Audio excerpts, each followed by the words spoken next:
Pagbabawalan ng manghuli at maniket ang traffic enforcers ng mga LGU sa Metro Manila.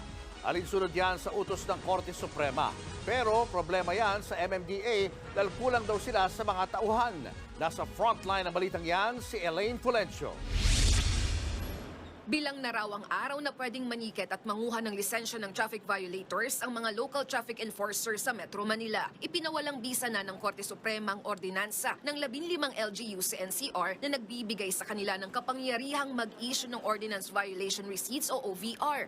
Sa higit 40 pahinang desisyon ng Supreme Court en banc, idineklara nilang null and void ang traffic ordinances. Katwiran ng Korte, ang Metropolitan Manila Development Authority o MMDA ang dapat manguna sa mga panguhuli sa violators. Mga patakaran din ng MMDA ang dapat mangibabaw pagdating sa traffic management sa Metro Manila.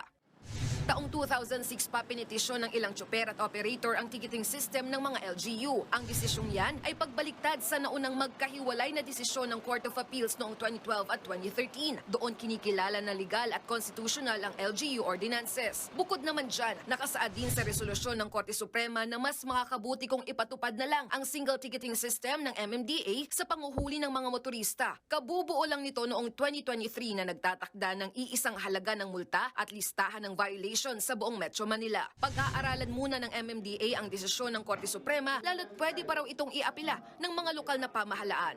Wala naman pong nakalagay dito sa desisyon na ito po ay immediately executory.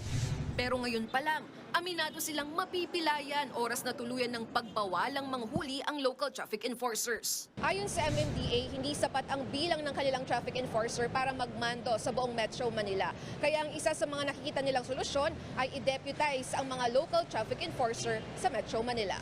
Sa ngayon, nasa 2,500 lang ang MMDA enforcers para sa buong Metro Manila, malayo sa kailangang higit 8,000. Hindi po nga namin kaya. We can admit that na hindi kakayanin.